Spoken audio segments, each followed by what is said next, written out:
Naerp. Olá, Jamil, tudo bem? Oi, ouvinte da Rádio Naerp. Eu sou a Lauriane Braquino, eu sou aluna da 6ª etapa do curso de jornalismo da Naerp. E hoje a gente vai conversar com o escritor e jornalista Jamil Chad. Ele é correspondente na Europa há mais de 2 décadas, atuando na sede da ONU em Genebra. É colunista da UOL e colaborador regular de mídia internacional como BBC, CNN, CCTV, Al Jazeera, France 24, La Sexta e outros. Ele já cobriu 4 Copas do Mundo, 2 Olimpíadas e suas reportagens sobre o esporte levaram à abertura de inquéritos e ao estabelecimento de CPIs contra cartolas na Espanha, Brasil e Suíça. Boa tarde, Jamil. Sou o José. E hoje nós estamos aqui para falar sobre o webinário da série especial da Associação Brasileira de Educação Internacional, Os Senhores dos Anéis, História Política das Olimpíadas, com o apoio da Universidade Federal do Rio Grande do Sul, que vai ter transmissão ao vivo no YouTube das 6 às 7 horas da noite.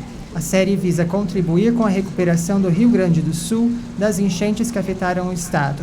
Muito obrigado por falar conosco, Jamil. Agora eu chamo os alunos Leonardo e Giovana para começarem a rodada de perguntas.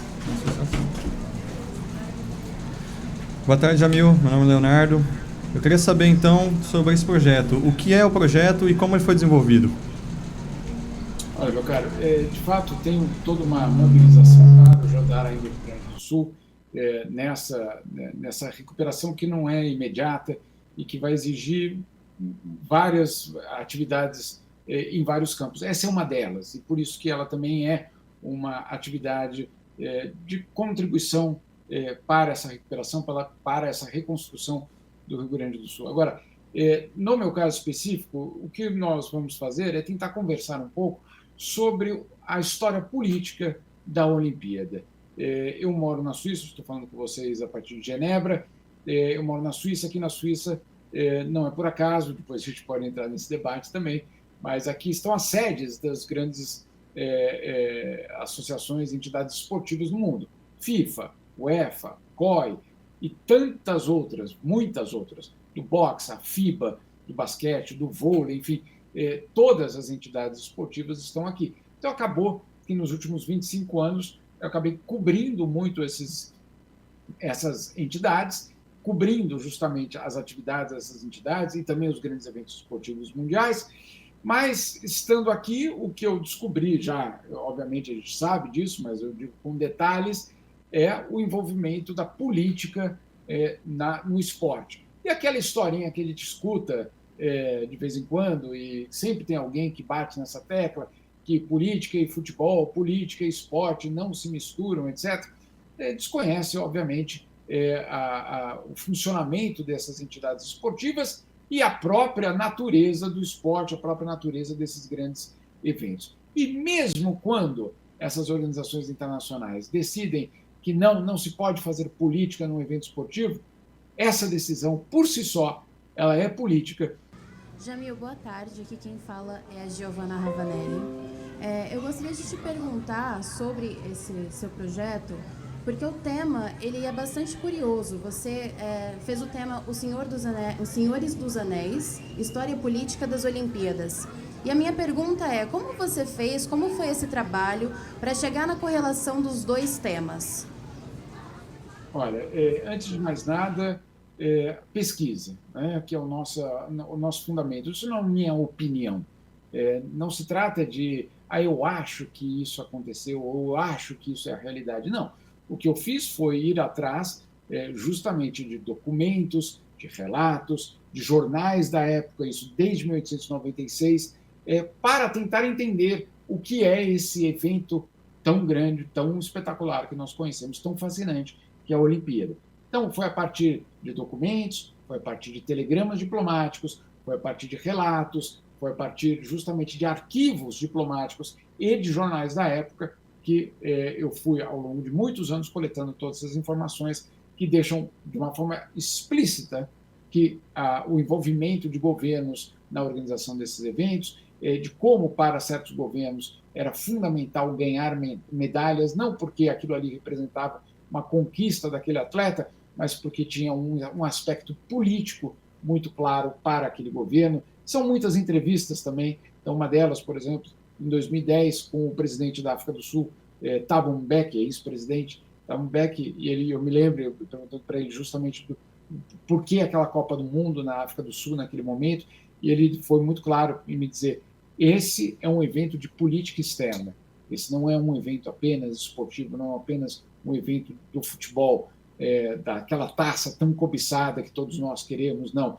Esse é um evento de política externa, como é esse da França agora, em 2024. Você poderia falar: não, mas calma aí, a França não é um país emergente, por que a gente está pensando que a França pode ter interesse político, de política externa, com um evento esportivo desse? Bom, justamente porque a Europa hoje vive uma crise existencial profunda, e a França, entre outras coisas, o que ela faz nessa Olimpíada é mostrar ao mundo que ela tentar mostrar ao mundo que ela continua sendo relevante politicamente, que ela continua sendo parte das hegemonias mundiais. Enfim, não sei se respondi a tua pergunta, mas, acima de tudo, não se trata de uma opinião.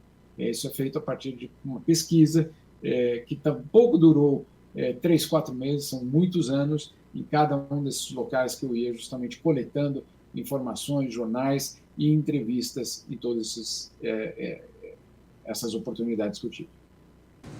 Jamil, você falou, né, que a questão de organizar eventos grandes de esporte, proibir demonstrações políticas e religiosas, já em si é um ato político. Eu queria saber, as Olimpíadas ela tem essa regulamentação de evitar demonstração política, religiosa, mas ainda assim tem muita política envolvida com a Olimpíada, como você disse, na questão da França, buscar para poder mostrar que ainda é pertinente, a África do Sul. Então, mesmo essa atitude, ela se transforma em política, independentemente de tentar evitar ou não, né? Certamente. Olha, é muito importante a gente entender, porque essa lei, que é a regra 50 da Carta do COI, né? Da Carta do Movimento Olímpico, é a famosa regra 50, Rule 50. O que ela diz? Que fica proibido o atleta de ter qualquer expressão política, religiosa ou racial. Muito bem. O que significa, na prática, é que os únicos que podem usar politicamente aquele evento são os organizadores. Eles sim podem. Eles sim fazem de uma forma explícita, desde o momento 1 da abertura. Então, claro, você pode falar: bom, então, mas tem razão, afinal de contas, não dá para politizar tudo. Tá bem, então vamos despolitizar também a abertura da Olimpíada, vamos despolitizar a escolha do país sede, vamos despolitizar quem é que pode, quem é que não pode ir. Por que a Rússia foi excluída da Olimpíada, e os americanos, quando ficaram 20 anos no Afeganistão, invadindo, basicamente, ou o Iraque, etc., nada aconteceu? Então, né, como é que são tomadas essas decisões? Tudo isso é política. Então, o único, no fundo, que não pode demonstrar a sua, eu diria, a sua expressão política é o atleta. Todos os outros podem, todos os outros acabam fazendo isso de uma forma muito explícita. Então, é curioso. Vale lembrar, né, aqueles 2 atletas negros americanos em 1968, quando vencem a prova de atletismo, fica em primeiro lugar e em terceiro lugar, eles levantam um punho naquele sinal do Black Power, do movimento Black Power, em 68. Eles não podiam falar. Então, o que eles fizeram? Eles falaram por meio de uma imagem, de um gesto.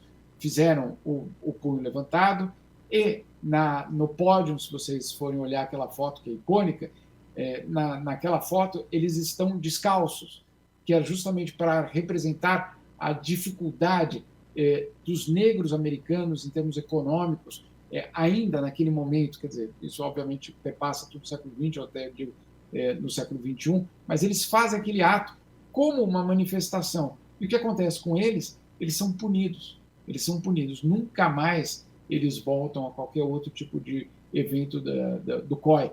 Né? E olha só que curioso, aquela foto hoje é uma foto icônica do próprio movimento olímpico, mas naquele momento, aquele gesto era proibido.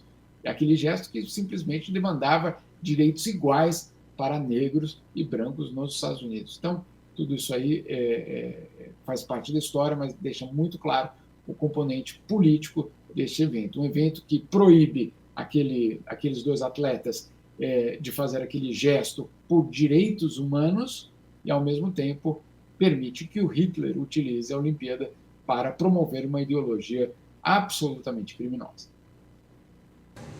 Jamil, você falou sobre a questão da punição de países como a Rússia e essa questão de não punição de outros. Tudo isso demonstra um certo enviesamento da organização dos Jogos Olímpicos, e não só os Jogos Olímpicos, como outros também. E essa punição aos atletas é muito rigorosa, né? Muitos atletas, como você disse, eles simplesmente não voltam a competir e muitas vezes são calados, né? É um negócio muito sério, assim, para poder silenciar de uma vez e evitar qualquer tipo de alastramento, né? Exato, muito sério. E é tão sério que passa a ser eu diria, uma censura, né? Então, você tem casos muito concretos ao longo da história de atletas que fizeram gestos, símbolos, sinais que acabaram ou sendo punidos ou, quando voltaram para o seu próprio país, tiveram sérios problemas. Eu diria, nem todo gesto político ele é negativo, né? Não é essa a questão. Vou dar um exemplo de um gesto político do próprio COI, que tem um impacto positivo. Desde 2016, na Olimpíada no Rio de Janeiro, existe aquela equipe de refugiados. Vamos só também colocar num contexto. Quem são os refugiados hoje no mundo? São 100 milhões de pessoas. Se fosse um país, seria um dos maiores países do mundo, né? Então, tem muito refugiado e, claro, não pode atletas que não podem competir pelos seus países de origem, ou porque estão fugindo de um regime repressor, ou porque estão fugindo da fome ou de qualquer outro tipo de crise, de crime, e aí, claro, é criado um time de refugiados.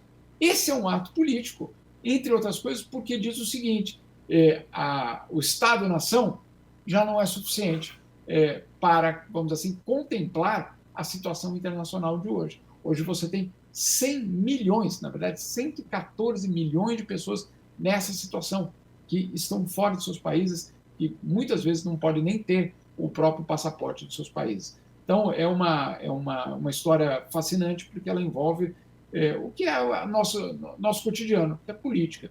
Não é política partidária, né?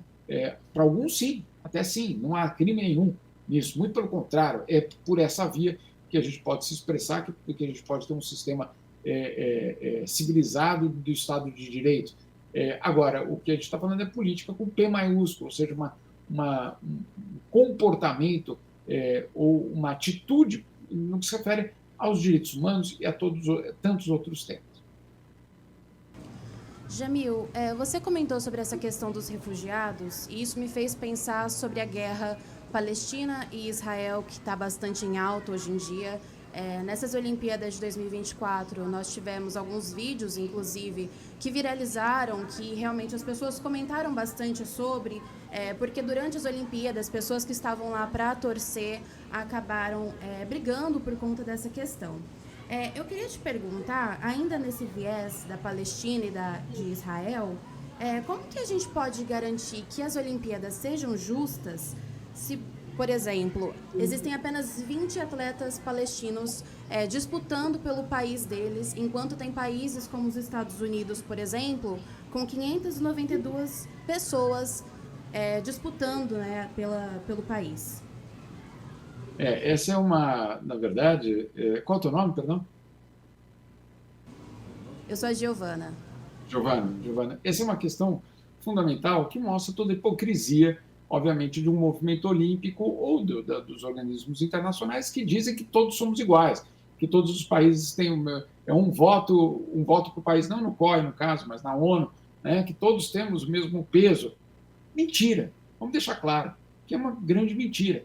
Isso não existe em nenhuma instituição internacional. É assim, muito menos no COI.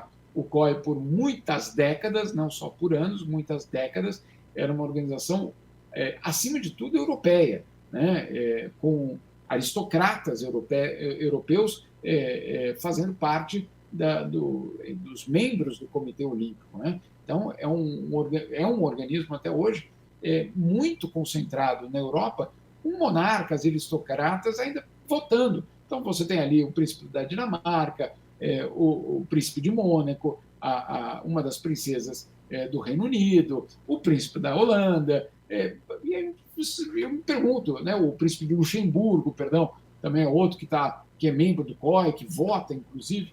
O que eles têm exatamente, né, de legitimidade para estar ali? Claro, a escolha do COI é uma escolha com base na contribuição daquele sujeito, daquela pessoa, daquela mulher, em relação ao desenvolvimento do movimento olímpico.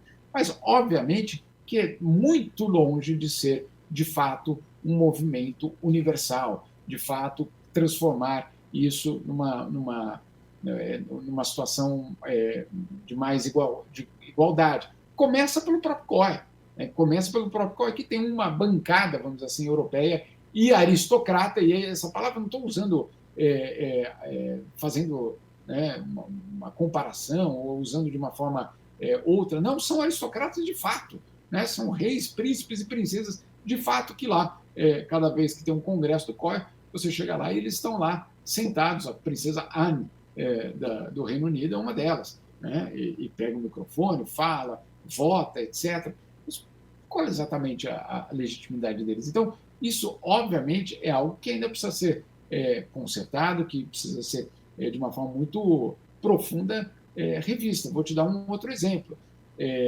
Até a Olimpíada do Rio de Janeiro, praticamente não, só tinha tido uma Olimpíada no hemisfério sul, né, do mundo. E, mesmo assim, foi em Melbourne, em 1956. E vamos combinar, a Austrália está no sul geograficamente, mas ela está no norte politicamente. Jamil, eu sou José. Eu quero falar sobre o webinário da série especial que é promovido hoje pela FAUBAI, que é a Associação Brasileira de Educação Internacional, com o apoio da Universidade Federal do Rio Grande do Sul. E esse evento aborda outras técnicas além das abordadas aqui. O que o senhor pode adiantar ou complementar sobre isso? Na verdade, é uma programação bastante extensa, são vários webinars, eu mesmo moderei já outros webinars desse processo. Como eu falei no início, é uma tentativa muito, eu acho, bonita, muito justa, de continuar ajudando nessa reconstrução do Rio Grande do Sul depois desse impacto tão grande. Na área cultural, na área, obviamente, específica ali vamos dizer assim, do mandato que a FAUBAI tem e todas as outras organizações envolvidas. Obviamente, é uma tentativa de não fazer com que a história ali do Rio Grande do Sul, e principalmente a reconstrução, fiquem esquecida só porque, obviamente, a enchente acabou. Ela acabou, mas o impacto dela continua. Pode fazer. Boa tarde, Jamil, aqui quem fala é Victoria Arruda. No início dessa entrevista, você comentou que muitas pessoas tentam desvincular o esporte da política, porém, muitas vezes, o esporte acaba caindo em períodos eleitorais. Antigamente falavam que o esporte era o pão e circo do povo, não como forma mas como uma forma de manipulação. O que tem a dizer sobre isso? Desculpa, cortou a tua pergunta, se pudesse repetir. Então, boa tarde, sou a Victoria Arruda. No início, você tinha dito que o esporte, muitas pessoas tentam desvincular o esporte da política, mas muitas vezes acaba caindo Olimpíadas, Copas do Mundo em um período eleitoral. Antigamente falavam que o esporte, a arte, era o pão e circo do povo, como forma de manipulação da população em si. O que tem a dizer sobre isso? Não, pode continuar sendo, inclusive. Por isso que a gente precisa falar do assunto, porque o esporte pode ser um instrumento de manipulação, um instrumento político. Não estou dizendo que ele pode ser no sentido positivo, ele pode ser utilizado por governos, por partidos políticos, por movimentos, por ideologias, por ditaduras, e é por isso que nós precisamos falar sobre isso, para que a gente entenda o que a gente está assistindo, para que a gente saiba que aquilo ali está acontecendo naquela cidade, naquele horário, com aqueles competidores, por um motivo específico.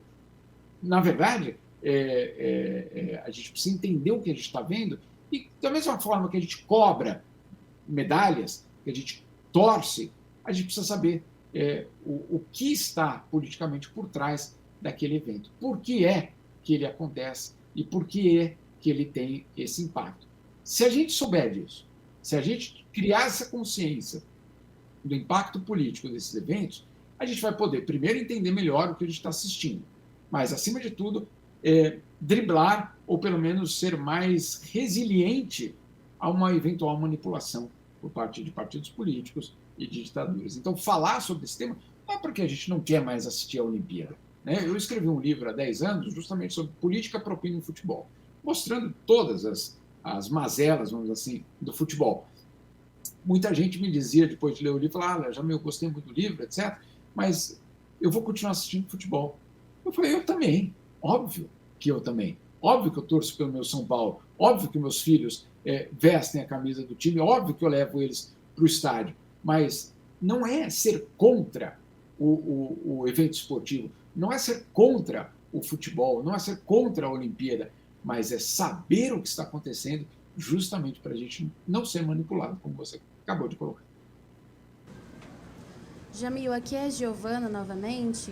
A minha pergunta para você é relacionada a isso que você falou, né, das Olimpíadas, desses eventos esportivos, mas olhando agora por outro espectro. Quando a gente fala sobre o acesso ao esporte no Brasil, a gente se depara com muitas questões sociais, socioeconômicas, né?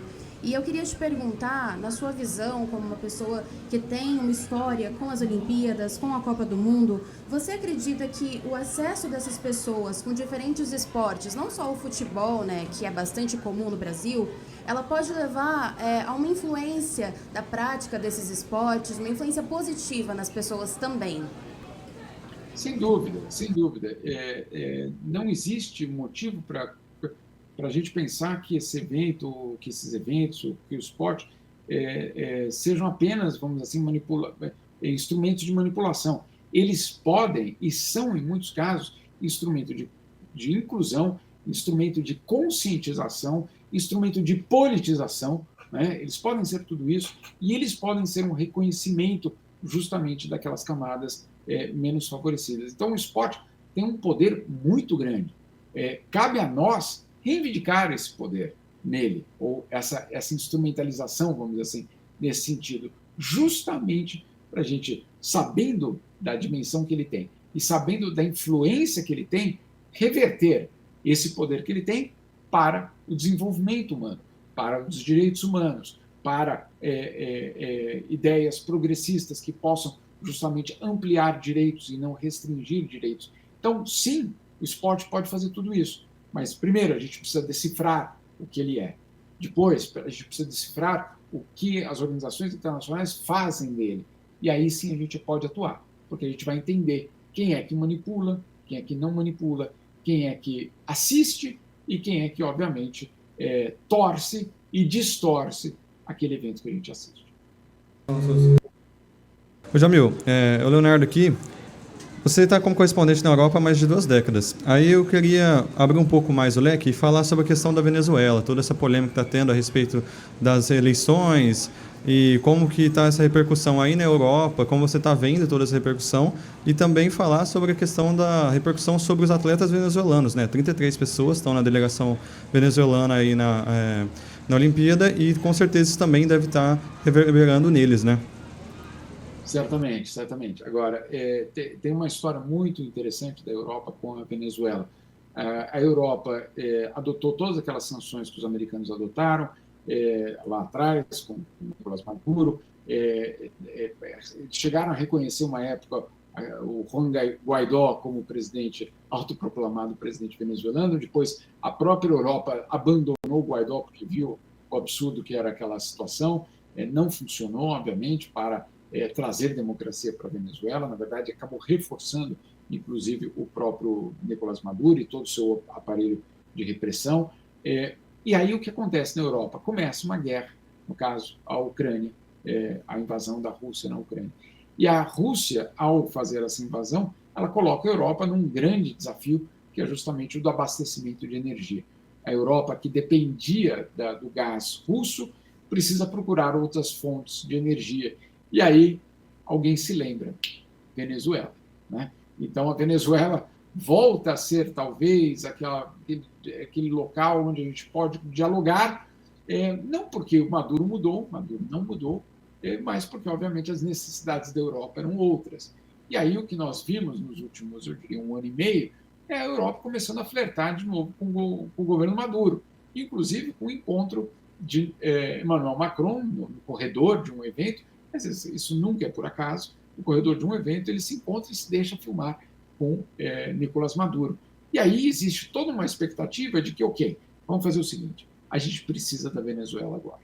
Como a gente precisa da Venezuela, justamente o abastecimento de petróleo da Venezuela, vamos encontrar um jeito para que a Venezuela caminhe para uma democracia e que se normalize a relação com Maduro. Muito bem. E aí o que é feito? Um pacto. Em outubro, depois de vários meses de uma negociação super secreta, em outubro de 2023 é fechado um acordo pelo qual europeus e americanos iriam retirar progressivamente as sanções e, de outro lado, Maduro garantiria que uma eleição justa, transparente, aconteceria na Venezuela. Então, a grande aposta era sobre essa eleição.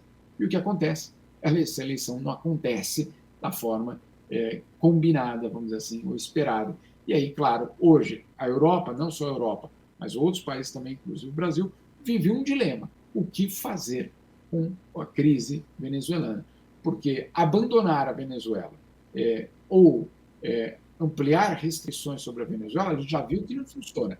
Não só não funciona, como abre espaço para que os russos e os chineses desembarquem na Venezuela como os salvadores da economia e do governo venezuelano. Então, vamos dizer assim, esse isolamento que o Bolsonaro e o Trump propuseram para a Venezuela não funcionou e abriu caminho justamente para que outras superpotências desembarcassem nas nossas fronteiras.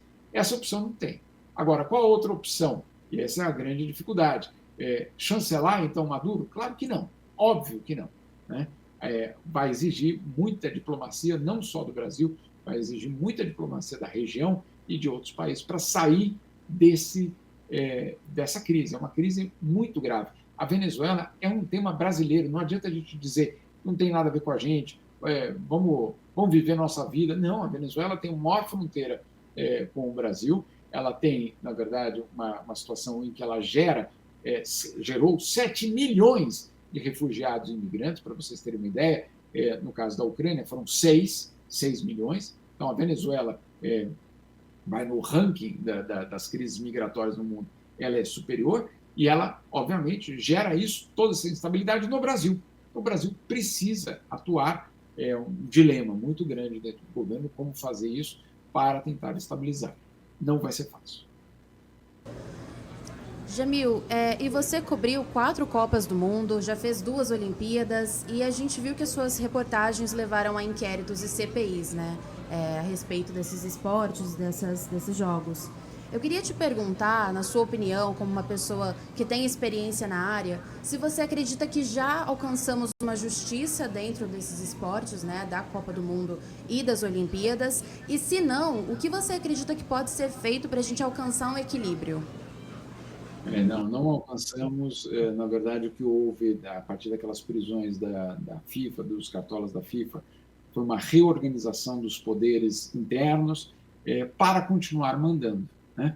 Então, aquele espetacular livro de Vamos Mudar para que nada mude. E é isso que foi feito justamente no caso da FIFA. Esse é um desafio gigantesco, porque essas entidades, olha só que incoerência, né? Elas cuidam de um bem público, que é um esporte, no caso o futebol. Vamos colocar o exemplo do futebol. O futebol é um bem público, né? Ele não deveria ter um proprietário, mas ele tem. Né? Ele tem um proprietário, que é a FIFA, que é uma entidade privada que ganha bilhões de dólares e paga bilhões de dólares aos próprios cartolas, organizando, dando regras e fazendo suas exigências sobre um bem público, que é o futebol. Né? Então, é um modelo que, obviamente, ele não funciona. Não há nenhum tipo de controle externo, não há nenhum tipo de agência reguladora e, ao mesmo tempo, é um evento, digo, o futebol, um evento global, democrático, que pertence a todos. Pertence ao meu filho, pertence a vocês, pertence ao chinês, pertence a todos, mas, ao mesmo tempo, ele tem o que eu chamo dos oligarcas da bola, porque eles são aqueles que, com as nossas emoções legítimas, com a nossa torcida legítima, o meu filho que quer comprar uma camisa, ficam absolutamente milionários. Então, se houvesse maior transparência sobre, por exemplo, a rota do dinheiro de uma camisa de futebol ou a rota do dinheiro de um evento esportivo, talvez a gente poderia torcer com mais consciência. Jamil, eu queria agradecer muito pela entrevista, agradeço o seu tempo, muito produtivo, muito interessante, valeu, viu? Obrigado demais aí pela oportunidade. O webinar começa às 6h, para quem tiver interesse, lá na minha página no Instagram, tem inclusive o link para você entrar a partir das 6h, falar disso, mas claro, com todos os detalhes. Um grande abraço, obrigado pelo convite. Do 8, das 6 às 7 da noite, haverá o webinário da série especial FAUBAI Global SOS Rio Grande do Sul, Os Senhores dos Anéis, História Política das Olimpíadas, com o escritor e jornalista Jamil Chad, promovida pela FAUBAI, Associação Brasileira de Educação Internacional, com apoio da Universidade Federal do Rio Grande do Sul.